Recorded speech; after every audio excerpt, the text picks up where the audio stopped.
L'émission Rencontre est rendue possible grâce à la participation de Décor RT, créateur d'ambiance.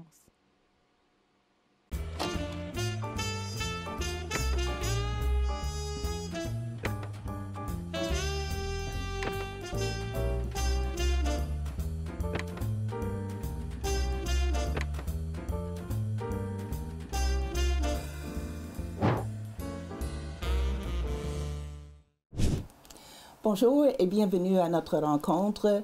Mon invitée aujourd'hui est de Lotbinière, mais elle est installée à Saint-Jacques-de-Leeds depuis 22 ans.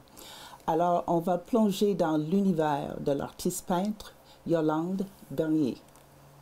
Salut Yolande, c'est pas la première fois, je sais que tu viens à une émission, mais je suis très contente que tu sois ici avec moi. Merci Thérèse. C'est ça, je demande souvent que l'invité commence puis explique un peu ta jeunesse. C'était qui Yolande puis ses intérêts jeunes? Ma jeunesse. Je sais que tu vivais sur une ferme. Oui, c'est ça. Avec ma famille, nous étions à Saint-Édouard-de-Lotbinière. Okay. Dans le rang du portage. Donc, mon père avait une terre, c'est un agriculteur. On était une famille nombreuse. D'ailleurs, toutes les familles dans ce rang-là étaient de grandes familles. On était 12. Et bon, j'ai fait mon primaire à l'école du rang, en face de chez nous. Et je pense que tu m'avais dit, parce qu'on s'est rencontrés il y a un peu, que même si tu avais les animaux et tout ça, toi, tu étais plus intéressée par les plantes. Dans une grande famille comme chez nous, évidemment, nous étions la main-d'œuvre aussi. Oui. Hein? Alors, il y en a dans la famille, dans mes frères et sœurs, qui allaient aux animaux le matin, le soir, faire le train, mais moi, je préférais travailler dans le jardin. Oui, effectivement, j'allais moins vers les animaux, j'étais plus... tu étais plus à l'aise. J'étais plus à l'aise, les mains dans la terre, avec une vieille tante qui vivait chez nous, qui connaissait le nom de toutes les plantes. Je l'accompagnais souvent là, pour le je ne sais pas, ce qui m'a frappé, c'est que le fait que tu aimais toucher, travailler avec tes mains et tout ça, puis finalement... avec ton art aussi, c'est quelque chose que tu aimes, la texture. Oui, la matière, ça a toujours été très important, la matière, autant dans mon travail de peinture que dans le faire, dans le fabriquer. Je suis aussi dans ma tête de temps en temps, mais je suis beaucoup dans la matière, fabriquer. Je suis pas... Le concept, oui, le concept, l'abstraction, le concept fait partie mais c'est important pour moi d'être en maîtrise, en contrôle d'un procédé, de ton de art. mon travail, oui.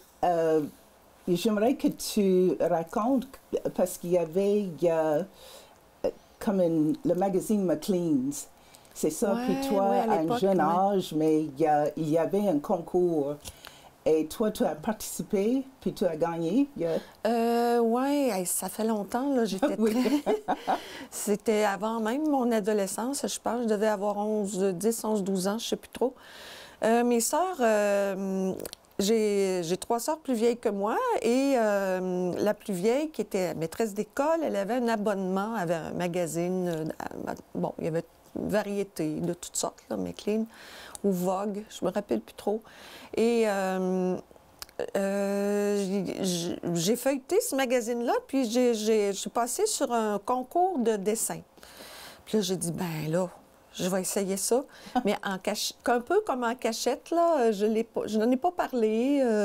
J'ai envoyé mon dessin par la poste à l'adresse qui était là et tout. Puis finalement, j'ai eu un retour positif, à ma grande surprise, j'avais gagné. Mais bon, j'avais gagné un cours par correspondance. OK. Oui, ça venait de l'Ontario, je pense. Mais bon, peut-être que tout le monde gagnait aussi, là, je ne sais pas. Mais il y avait des coûts à ça. Il y avait quand même des coûts, mais moi, je n'avais pas des sous. Mais quand mon père a appris que j'avais gagné, il m'a dit, oui, oui, on va t'offrir ça. Il t'a Alors, encouragé. Il m'a encouragé à continuer. Alors, mon père a payé ça, à ma grande surprise, parce que c'était pas un homme sensibilisé à l'art plus que ça, quoi qu'il était musicien ou violonneux. Il avait peut-être une sensibilité. Alors, c'est comme ça que j'ai reçu du matériel par la poste et des consignes, des leçons. Mais bon, dans notre maison de campagne, on était 15 dans la maison, alors Non, c'était difficile. C'était difficile de trouver un endroit pour faire les exercices que je devais faire. C'était sur la deuxième marche de l'escalier, en fait, là, parce que je rangeais mes affaires dans la deuxième marche qui se soulevait, là. Et puis, bon, mes frères et sœurs étaient toujours en train de venir fouiller dans mes affaires. En tout cas, bref, j'ai abandonné. Tu as abandonné. J'ai abandonné. Mais quand même, c'était une expérience. Mais quand même, c'était une expérience. C'était comme une confirmation, on va dire. Hein? Parce que tu as toujours senti que l'art, c'était ton chemin. Oui, c'était ça. Oui. Donc, ça, c'était un début. Et quand tu es allé au cégep, à l'université, mais au cégep, mais c'était art plastique, je pense, mais à l'université, c'était l'art visuel. Ouais. Tu as aussi étudié, mais ça collait pas, tu n'aimais pas nécessairement la façon de penser ou de donner les cours. Bon, ça fait longtemps, là, on est au début des années 70, fin des années 60, début 70. Cette époque-là, en art visuel, à l'université, on était très dans le concept, dans la géométrie avec Vasarely, Kandinsky, Paul Klee. On était dans l'abstraction. On n'utilisait à peu près pas les pinceaux. C'était plus concept, plus dans la géométrie. On était... en tout cas, moi, ça me correspondait moins. On était plus dans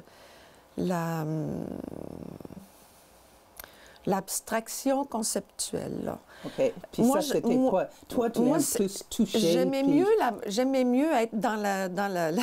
mieux la matière, les procédés.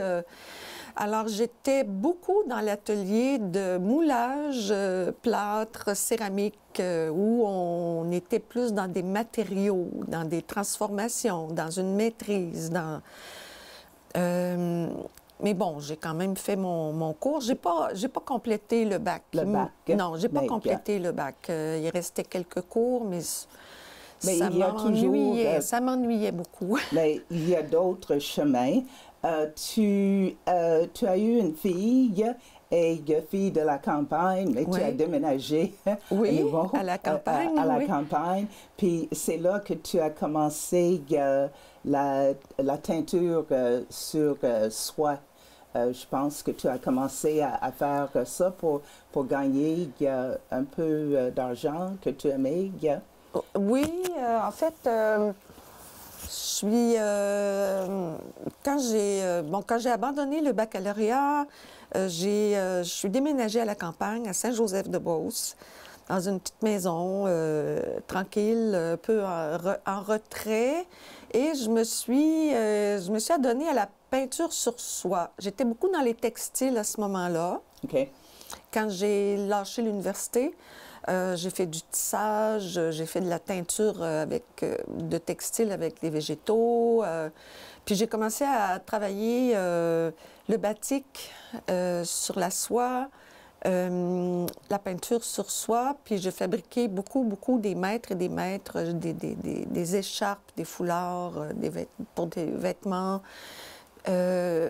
Aussi... après un certain temps, je maîtrisais assez bien le procédé, la technique, mais je n'aimais pas trop les couleurs, qui étaient des couleurs à l'aniline, et je les trouvais pas fiables dans le temps. Je trouvais que les couleurs, j'avais observé que certaines couleurs, les bleus pâlissaient à la lumière et tout. Bon, alors je trouvais ça un peu ennuyeux travailler avec des produits sur lesquels on ne peut pas... Et c'est à ce moment-là que tu as eu la rencontre avec Ginette Boucher? Oui, oui, Ginette Boucher. Et c'est elle qui a pointé vers le Japon, oui. Vers le Japon. Parce que je pensais aller en Europe. Je réfléchissais sur la possibilité de faire un stage, une petite formation spécialisée en Europe. Mais finalement, quand j'ai parlé de ce projet-là à Ginette Boucher, justement, que j'ai rencontrée à l'époque, qui arrivait du Japon, elle avait fait un petit séjour pour découvrir le sumi, l'encre sumi sur les papiers fins du Japon. Alors, elle me parle de tout ça, puis elle m'a dit, mais c'est pas en Europe qu'il faut aller, Yolande, c'est au Japon. Ben, j'ai dit, oui. on est en 1980, ben, peut-être 81, parce que c'est en 82 que je suis allée faire un séjour là-bas. Et tu as fait 2 séjours, finalement. Tu as fait un qui était plus court, puis après ça, tu as retourné plus long, oui. Plus tard. Oui. D'avoir un séjour où tu passes 5 mois, où tu passes 1 an, c'est pas du tout la même chose que si tu suis un cours à l'université. Alors, décris un peu, parce que là, c'était une autre culture. Oui. Tout était différent. Et comme tu as dit, la façon, l'art même, c'est pas du tout connu. C'est Nihonga. Nihonga. Donc, ça, c'était pas du tout connu, mais toi, tu l'aimais. Donc, décris un peu ce séjour. Oui. En fait, quand j'ai fait une demande, Ginette Boucher m'a référé à quelqu'un qui était dans le domaine là-bas, au Japon, une religieuse, en fait, les religieuses québécoises qui étaient là depuis après la guerre. Une religieuse qui avait fait les beaux-arts ici avant d'aller là-bas, donc elle était un peu proche de l'art.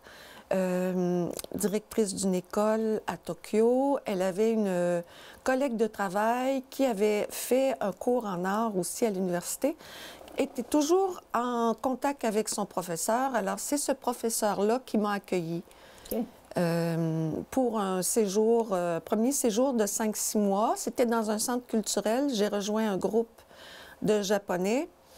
Et là, j'ai découvert ce procédé-là qui se pratiquait au départ, à l'origine, ça se pratiquait sur la soie. La peinture traditionnelle japonaise se pratiquait sur la soie. Maintenant, j'utilise davantage les papiers. C'est plus simple, c'est plus facile aussi. Pas plus facile, mais c'est une autre façon. Alors, le professeur m'a instruit là, de ces matériaux, de la façon de les préparer. Mais bon, comme je ne possédais pas la langue japonaise du tout, on avait des échanges avec un peu d'anglais, un peu de français, un peu de japonais. C'est surtout en observant les gens travailler que j'ai appris. En les regardant faire, puis en essayant de faire comme eux. Mais j'ai développé rapidement des aptitudes correctes avec ce matériel-là. C'est des minéraux broyés en poudre, des pierres... Et c'est pas quelque chose que tu trouves, les éléments, ici, le matériel, tu le trouves pas une fois de retour. Non, et non, non, il fallait non. que tu... Oui, il faut que je les commande du Japon. Oui. En fait, c'est l'équivalent de... C'est un vieux procédé qui existait bien avant les tubes de peinture à acrylique et huile, là. Alors, c'est un procédé qui correspond aux anciens procédés européens, comme par exemple l'encaustique avec la cire ou les icônes orthodoxes russes où on utilise les pigments et le liant, c'est le jaune d'œuf. Alors, c'est un peu l'équivalent de ces anciens procédés-là, la fresque italienne et tout. On utilisait les pigments bruts en poudre chez les marchands de couleurs, puis on les cuisinait dans l'atelier. Le matériel n'était pas prêt à être utilisé tel quel. Alors, c'est le procédé que j'ai adopté. C'est une vieille méthode de travail du Japon qui n'est pas rapide du tout. Non, ça prend, Non. ça prend la patience. Ça prend la patience. C'est un travail de moine, puis on ne peut pas explorer comme ça, comme on pèse sur un tube de peinture, puis schlac avec la spatule, le pinceau. Ça prend du temps. Et qu'est-ce que ça t'apporte? Qu'est-ce que tu retires quand tu es en train de peinturer, quand tu fais tes œuvres? C'est quoi l'impact que ça a sur toi? Est-ce que ça vient, ça donne tu t'apaiser ou... J'ai pas le choix d'être apaisée quand je travaille, sinon je vais faire ça va être un désastre. travail qui... Bien, pas un désastre, là, mais il y a des artistes qui expriment l'angoisse, il y a des artistes qui expriment l'agitation, les conflits sociaux, il y a des artistes... Mais moi, c'est pas ça que je veux exprimer. Je veux exprimer la paix, le calme, la tranquillité, le retour sur soi. Alors, si je suis agitée, ça ne marche pas. Faut que je me sente... Non, faut que je me... Mais j'aimerais pas ce que je vais faire. Tu sais, ça ne correspondra pas à ce que je veux faire.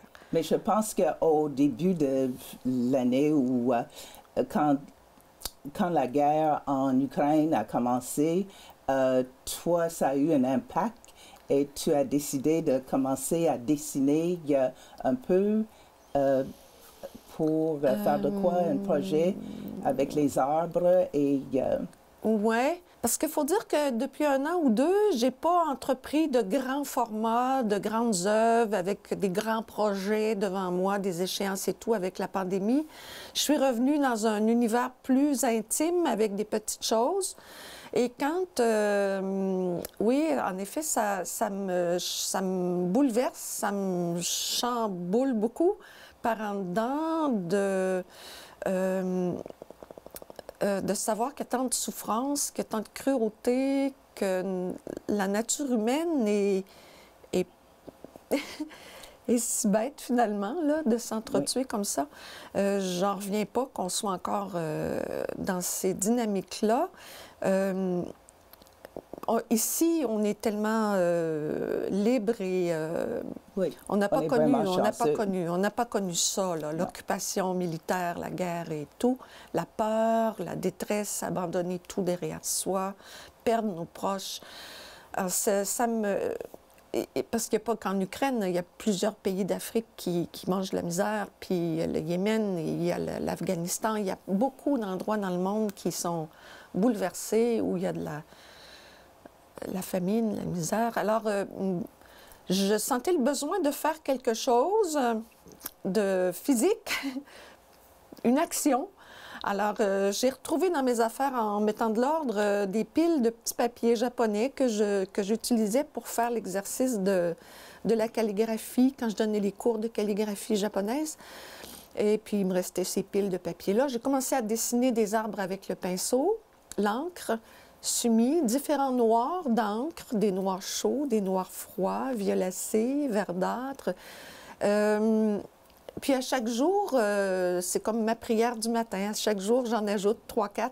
Ah, OK. Mais bon, sans savoir le temps du conflit, le conflit est toujours en cours. Alors, ça continue. Quoique le mois passé, il y a environ 2-3 semaines, j'ai rejoint un groupe de méditation. Alors, j'ai laissé les petits arbres de côté et puis je fais mon heure de rencontre de méditation avec ce groupe-là, en Zoom. C'est bien.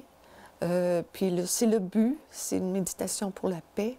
Mais on termine la semaine prochaine et je vais retourner dans ces petits arbres que je continue. Il y en a sur tout le plancher de mon atelier présentement. Parce que je pense que toi, tu es une personne zen en général, puis tu as déjà pratiqué le yoga, je pense, ou est-ce que tu pratiques sur une base régulière? Oui, je pratique sur une base régulière. Le yoga, ça fait 15-20 ans que je pratique. Pour ça, donc ça aussi, donc je comprends où la guerre, ça a eu un impact, tout ça. Puis est-ce qu'il y a d'autres projets présentement que tu es en train de faire, de travailler? Tu parles d'un projet, d'un événement ou... Oui, je ne sais pas si tu as... Mais on a eu la pandémie et tout ça, donc je ne sais pas si là tu commences à exposer un peu plus. Oui, c'est vrai, ça a été pas mal tranquille là, avec la pandémie, tout était fermé. J'ai accepté, par exemple, là, récemment, le mois dernier, j'ai accepté d'exposer mon travail à Mégantic. Une dame à Mégantic qui m'a contactée, la galerie Métissage à Mégantic, et elle s'intéressait beaucoup à mon travail. Comme j'ai un inventaire d'œuvres à la maison qui correspond parfaitement bien aux thématiques qu'elle veut développer dans sa galerie, alors oui, j'ai accepté de participer dans ça. Participer, oui, pour octobre, présentement en novembre, depuis octobre. J'avais dit que tu étais de Lotbinière, là tu es installée à Saint-Jacques-de-Leeds. Qu'est-ce qui t'a attiré à venir s'installer à Saint-Jacques? C'est un peu, il n'y a pas une raison spécifique. Non. Parce que tu es tellement, où tu es situé, c'est toute beauté. Oui, un peu éloigné de la route, mais c'est très... Oui, j'ai habité longtemps à la Beauce, à la campagne, et quand je suis arrivée dans la région de Saint-Jacques-de-Leeds, c'est pas là que je devais trouver une place pour vivre. Je cherchais davantage sur le bord du fleuve, dans la région de Lotbinière, pour me rapprocher de mes parents qui étaient âgés, de mes frères et sœurs, mais finalement, je trouvais rien qui me correspondait. Et c'est un ami qui m'a contacté, qui m'a dit « Va donc voir la maison à Saint-Jacques-de-Leeds, l'adresse. » Bon, et puis je suis arrivée là, je me sentais chez moi tout de suite. Alors j'ai... Oh, tu es très bien. Oui. On a la luminosité et toute la vue. Oui. Tu es là, puis... il y a quelque chose que tu as initié que je trouvais vraiment intéressant, c'était de commencer comme une publication sur les personnes nouvellement arrivées. Tu écris comme un bulletin, c'est de temps en temps? Oui, ça a commencé cet hiver aussi. En allant à la poste, au dépanneur, à pied, il faisait froid, je rencontre des dames qui marchaient, deux dames qui...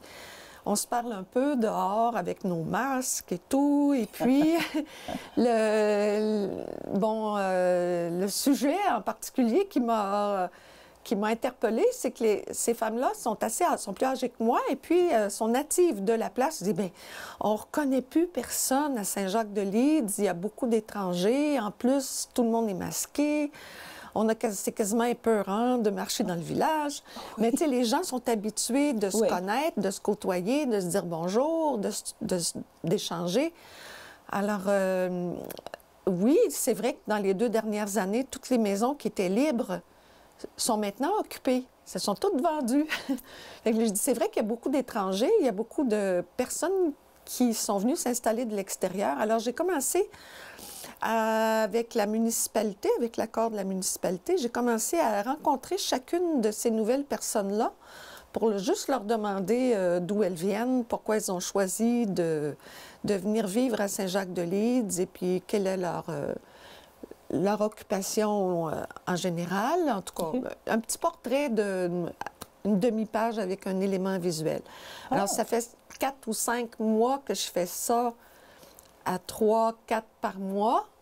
Ah oui! Mais j'imagine que ça aide à comme, unifier, réunir la communauté. C'est le but. Le but, c'est de permettre à ces gens-là qui sont nouveaux dans la place... Ça brise la glace, autrement dit. Exact. Parce je donne un peu d'informations, mais pas beaucoup. Je ne rentre pas dans les détails, je ne rentre pas dans la vie privée. C'est général. Mais c'est un prélude. Mais c'est un prélude, oui. Puis avec une photo, ça fait que les gens, après, on les salue. On leur Exact. pose quelques questions et puis on veut faire un événement aussi avec une nouvelle résidente de Leeds qui m'a dit « Hey, moi, ça m'intéresse là, qu'on organise une rencontre au village, là, quelque part cet été.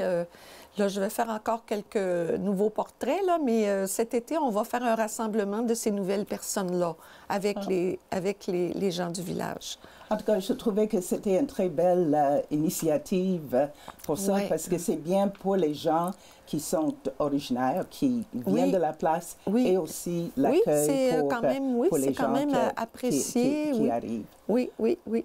En tout cas, c'est tout, Yolande. Merci beaucoup. Bonne continuité. Merci Puis beaucoup. à la prochaine. Puis merci à vous autres.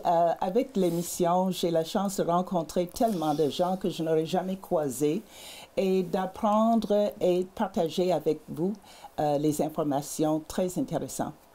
Alors, merci pour votre fidélité. Soyez le nôtre la semaine prochaine pour une autre rencontre.